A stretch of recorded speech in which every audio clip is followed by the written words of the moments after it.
Welcome to Grow My Etsy Shop podcast, the drips of knowledge you need to start growing. Hey, welcome. Happy Friday. You want to know a fun fact? My podcast gets more downloads the Monday after a podcast episode. So like not on Friday, but the Monday, than it does on Friday. So everyone and their dog says to me, you should release your episodes on Monday. Nah, I'm for the people. So my Friday OGs, what's up? All right, let's jump into this. So I got my start in marketing, just straight up marketing. I was working at an agency, and I did the thing, right, where you just work hard and you work your way up the ladder, and eventually I was what was my title? The Director of Ad Strategy. Is that what it was? Director of Ad Strategy, something like that. Don't worry, the pay didn't reflect the fancy title that I had. But I did get a giant Rolodex of people who I'd worked with and had a great positive experience. And then from there, I was able to say, like, oh, do I need to work for an agency? Why don't I just work for you guys? And that's why I do what I do today. So there's my life story for you. The reason I bring this up, though, is that during this time in my agency is I worked with software companies for a really long time. And there was a certain type of technique that we would use to market this. And what's nice about agency work is that you get a ton of experience really fast. And you're working, a lot of the times, there's going to be people smarter than you until eventually you become the smartest, and then you manage people who aren't as smart as you and train them how to do it. So you learn under people, and then you learn how to teach people, which is, I think, a really great skill set to have in life in general. So agency life, it's terrible, but I think it's a really great way to learn quickly a lot of skill sets that are going to help you learn some skills that can be really beneficial to you. So I was over software for a really long time, and then when I started to become more of a manager and things like this, I took over a section of the business that was for gurus, right? For these guys that sold their knowledge and information and things like that. And gosh, you want an eye-opening experience? Go sit at a round table with those people. Yeah, it was. I worked with. Should I say her name? Hopefully she doesn't sue me. Gabby Bernstein. Do you know who that is? The worst human being I've ever experienced. Amy Porterfield. Ugh. Anyway, we don't need to go down this rabbit hole. The techniques and strategies that I learned how to grow software businesses, when I went over to the guru side, it was like there were some things that were very unique to that niche. And when I started to experience what that was that helped them, I looked back over at the software companies and was like, oh, this is like the next layer that's sort of hidden in this guru marketing, that when you take it into software, it actually works really well. And then I've taken things that have worked really well in software and I've dripped it into e-com and Etsy shops, and I've been like, oh, this works really well as well. And so I want to talk briefly about some of these things. We're launching the new mastermind. So this person was in my mastermind last year. She had a school group that she was a beater. She had a school group. And when we started, we would have our meetings and stuff, and she would always say, like, I feel like I'm talking to no one. I feel like it's just like, if I'm not in there giving everybody CPR, everyone's just dead. And was sort of starting to feel this losing hope of, I don't know if, imposter syndrome's big in this. I don't know if this is what I'm supposed to be doing. And luckily, throughout the year, she held true to her course. We just had a meeting. We sat down yesterday. And this group that was at one point 11, 12, 13 people has just surpassed 1,000 people. And she's in a spot where she's like, I say things and people do things.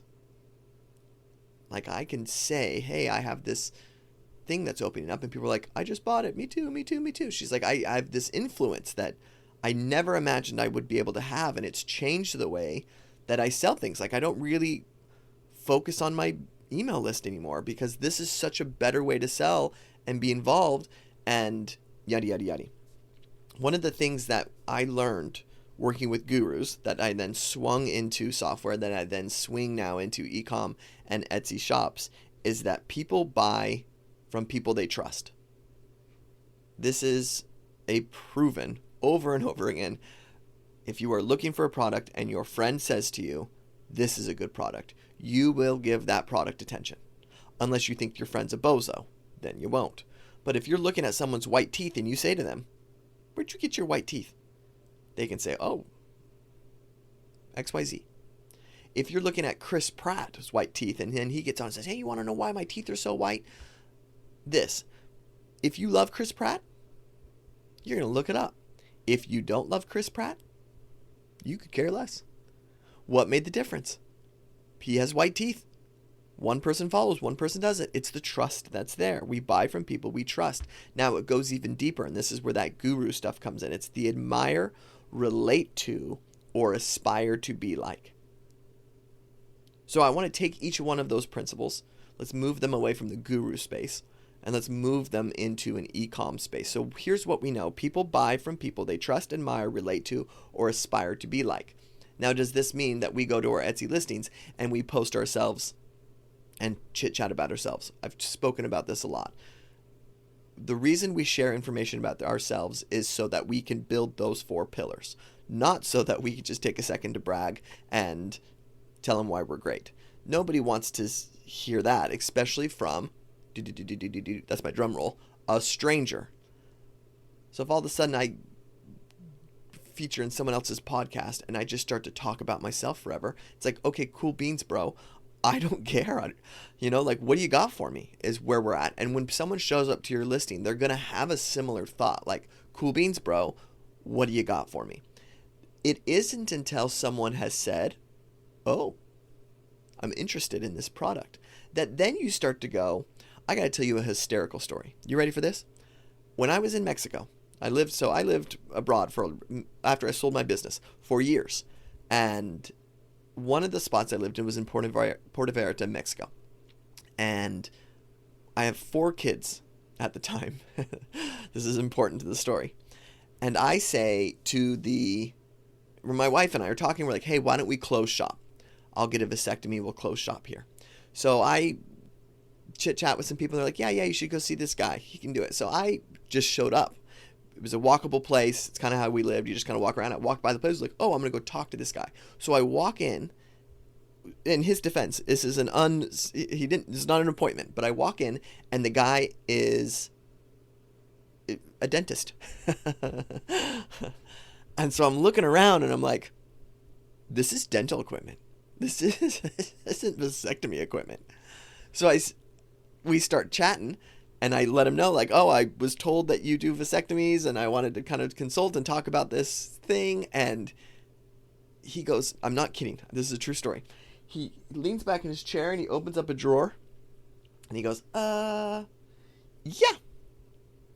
Yeah, I can do it. Wait, dude. These are my huevos we're talking about here. You know what I mean? I'm like, oh, okay. So he's like, do you want to do it now or do you want to come back? I'm like, I'll come back. Hey, no. Did I ever show up to that place again? No, of course not. And then 9 months later, we welcomed our baby Sarah. So that's that. That might be TMI. But what's up? Why didn't I say, hey, let's go. Let's do it, baby. Sure, I got the recommendations. Sure, I heard from people. That's why I showed up. But once I was there and I looked around, dude, this is a dentist office. What is going on here? And the dude's like, yeah, why not? We have to look at our Etsy shop and say, do we do something similar? Do people show up looking for a vasectomy and we look like a dentist office? This can happen when we try to branch ourselves out, similar to my Mexican friend here. Sure, I do vasectomies on the side. I also make a great quesadilla and I can clean your teeth. Okay. Not quite what I'm looking for. I'm looking for someone who's going to give me a great vasectomy. So at that stage, when I'm about ready to put my huevos on the surgery table, I need to have full confidence that this person is an expert in this field. So when I'm buying something from a jeweler or I'm buying something from someone who's selling something on Etsy, there's going to come a point where I'm like, Why you? Why should I buy from you? And that isn't the time we say, because I'm a mom of 2 dogs and I love to run in circles. Oh, cool beans. Do you know that Anderson Park? Cool beans, cool beans. Sweet. I'm really happy for you. But that doesn't help me figure this out. So if you've been a fan of the podcast, you know I talk about these 3 stages. There's the emotional buying. We then move into logical. We then move into justify. That's kind of the big 3 that takes place. So someone has to have an emotional reaction. Oh my gosh, I love this. They then have to have a logical conversation with themselves. Well, how big is it? Is it going to work? Is that something that's going to look good in my house? Is that something I'm going to like? Is that something my friends? Whatever. And then the last one is justify it. They have to be like, well, why do I have to buy this now? Like, why do I need to spend my money today? What is it that's going to make my life different when I buy this product? So it swings. It's kind of like a circle. They go emotional, but the emotional doesn't have thought. It's feeling. Then it turns logical, and then that logic and emotion mix, which creates the justification that they need to purchase. So at what stage are we becoming people they trust, admire, relate to, or aspire to be like? Let's dive into it. We trust people who know what they're talking about.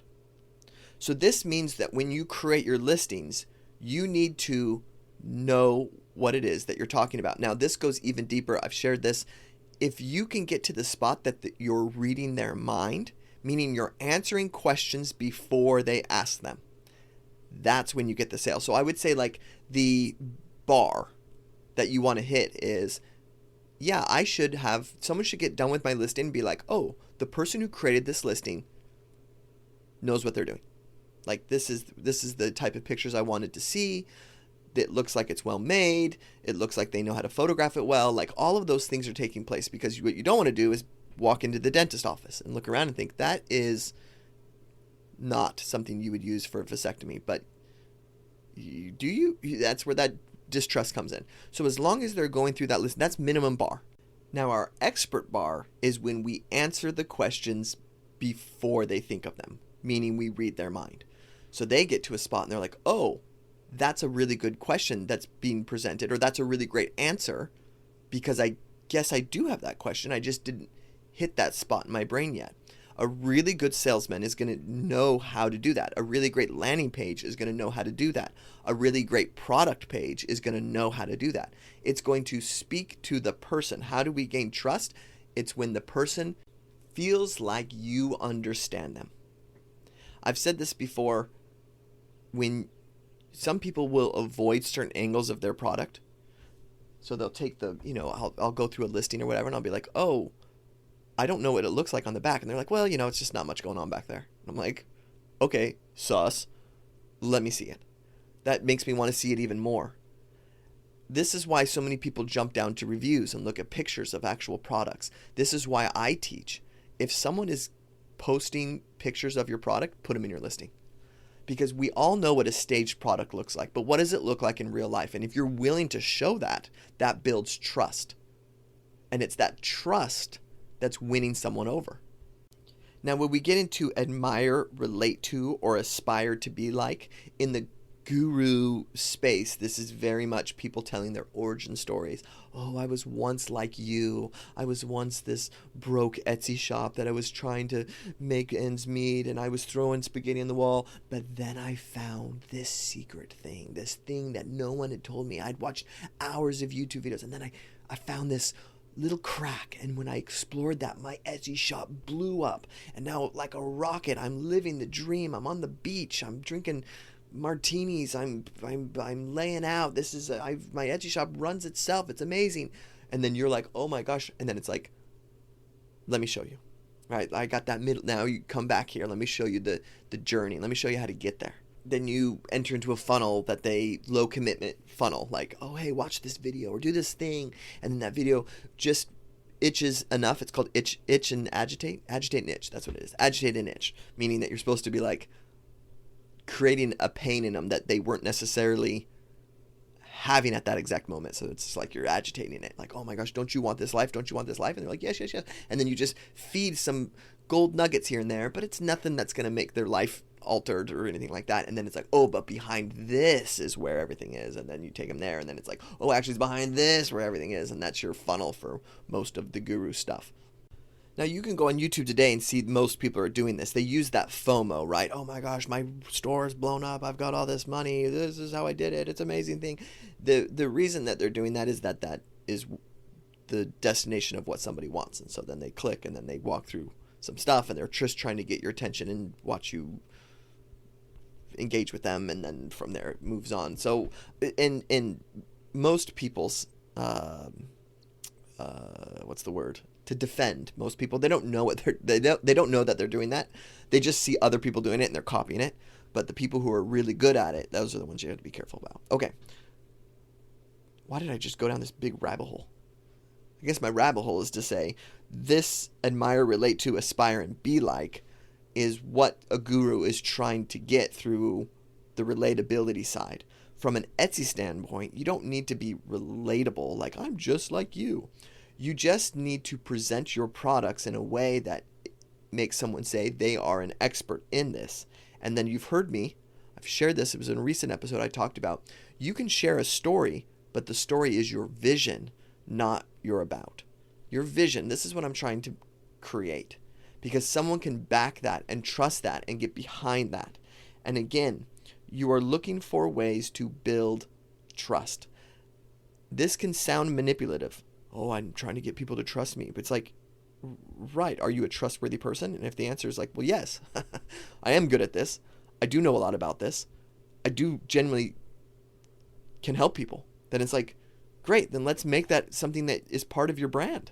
Like there's nothing to be, I don't want you to be fearful that you're going to be this guru that isn't true to what you are.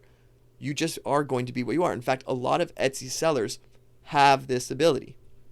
They are good people. They are genuine. They are trustworthy. So there's nothing wrong with saying like, no, I do have your best interest in mind. I do want to help you. So here's 2 ways that I think are really, really great in doing this. 2 things that you can do in your store that win people over, that make them say, I trust you. Number 1 is a personal guarantee. I think those are great. It's really, really helpful when you say to someone, look, I'll take care of you. And if you trust me, if you don't like it, I'm not in the business of taking your money. I'm in the business of doing my vision. And so if for whatever reason this isn't fulfilling my vision, I'm not just trying to get your money. I will give you back your money so that so that we're square. That's not what I'm trying to do. That feeling brings the walls down for people. Because, gosh, you're asking me to take a jump into something. You're asking me to hand you money over the internet without ever meeting you. And that's your way of saying, look, I'm not in the business of taking your money. I'm in the business of my vision. If you have an issue, we'll take care of it. No worries. Woo! That makes me feel good. That makes me feel like I'm talking to a human. That makes me feel like I can trust you. I might even admire that. And this is what I love, is that if you're targeting and working with people who are, that you probably want to work with trustworthy, good people. You don't want to have bad people buying your products from you and trying to scam you. And so those people who feel that way, or who would also do business that way, will feel that admire and that relate to, just based on how you're wording your personal guarantee. Another one that I think is a great tip is to include expert tips in your listing. So this isn't in your description. It can be. But in your photos, share tips with them that they're like, oh, I love that. Oh, that's good. Oh, that kind of stuff is where you build that trust, because what you're saying to them is like, hey, let me help you have the best experience you can with this. It doesn't seem like you're selling them the product. It comes with this, it comes with that, it comes with this. It's like, hey, use it this way to get the most out of it. This is the best way to do what we're doing. And that feeling, and I say this to the people that I coach, I say you always want to make it seem like you are helping them, not selling them. So help them make the right decision. Help them feel like they're learning about your product. Why did they click your listing? So that they can learn more. Help them learn more. So if you become helpful by providing tips and advice and guidance as they are going through your stuff, you're mind reading them. So, hey, you're probably thinking about these questions. Let me answer those questions for you so that you feel ready to go. And I'm not in the business of taking your money. I have a vision I'm trying to get. That's what I'm in the business of. If you got any issues, we'll talk about it. Don't worry. That is a great way to sell. So this brings me to my last topic here, which is the niching. So some people say 2026, we still doing this? And the answer is more than ever.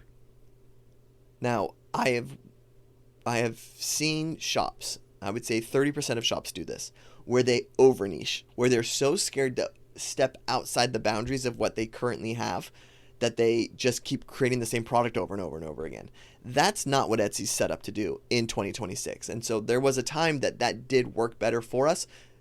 Those times are done.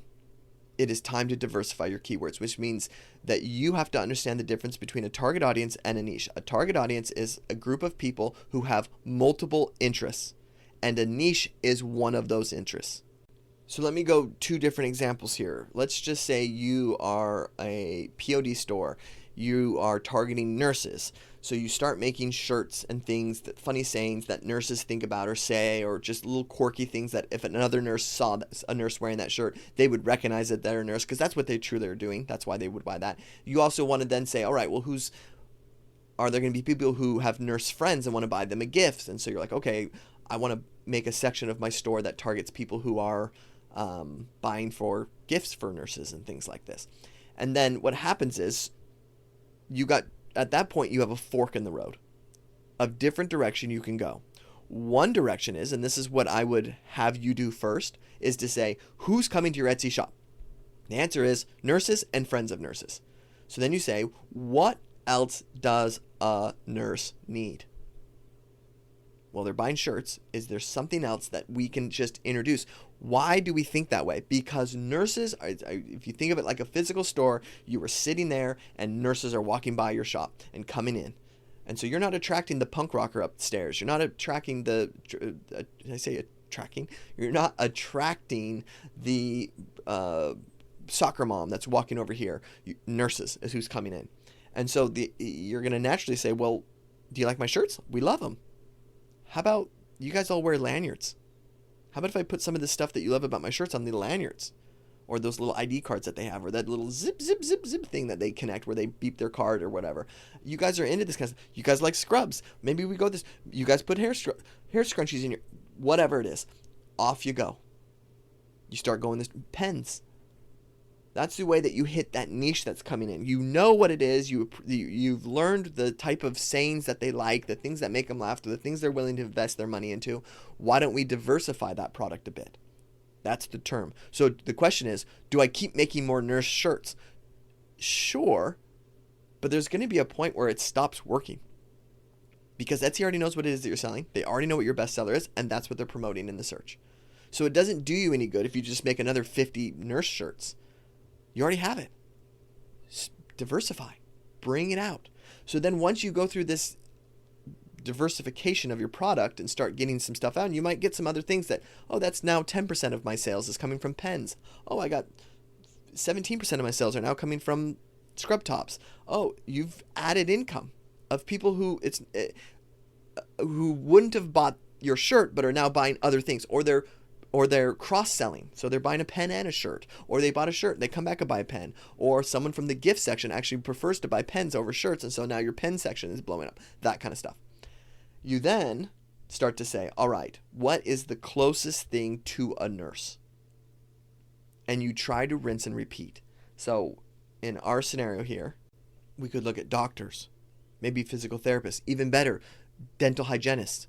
Kind of have a similar feel. You know, they're kind of in that middle management of the doctors are above them. They're still dealing with patients. They're the one, like, boom, there you go. And you're essentially creating another category in your store, but you're hitting a really similar niche. Now, are they the same person? No, but you're rinse and repeating a successful thing that's worked for you and branching that out. So this is where some mistakes can get made, because the more niched you are, the more trust you're going to have with your exact target audience, right? So if I come into a store looking for socks and it's just a swap meet of different products in here, you've attracted a sock person to come to your store, but you've limited the amount of options that I have and limited the amount of trust that I can have in you. Now that's an internal thing that's hard to fight. When it's showing up to a dentist office for a vasectomy. You're like, oh, I'm here for vasectomy. Sure, you can do a vasectomy, but I don't necessarily feel like you're the expert in this, and that's what I want to invest my money into. So, but if I come into a sock store and the whole place is socks and it's got all sorts of different things for me, that's when I feel at home and feel good. So this is why we build our businesses this way. This is why you say, I'm attracting nurses. Let me fill my shop up with nurse stuff. And then let me add on, think of it as a different room in your shop that's now for dental hygienist. So I fill my sock stuff up, and then I move into a different room that I use the data that I got from my socks and what works over there and put them on ties. Same person. It's you're still attracting people who want to wear certain things, just some people wearing them on a tie, some people wearing them on their socks. This is how niches work in 2026. This is how you're supposed to do it. It's no longer fill up that store and keep filling up that store. It's create rooms that touch really close to the recipe that you already have that's working. When I do the growth program or people are working with me, this is a lot of the things that I look for. I go in and I'm looking at data to say, what is it that people are actually searching for, and what's a close niche that we can swing in and get people going. And it is common that we find bestsellers, that people come back and say, it worked. I started selling this, and now 40% of my sales for the year is coming from just that niche. I'm still making the same amount of money I was making before. It's just I added 40% to my store. This is a great way to grow your Etsy shop. If you can convert well, you have a formula, you're going through these things, you know how to do it, and then you start to just branch out. Boom, baby, you're cooking. Okay. I think that's it. Happy Friday.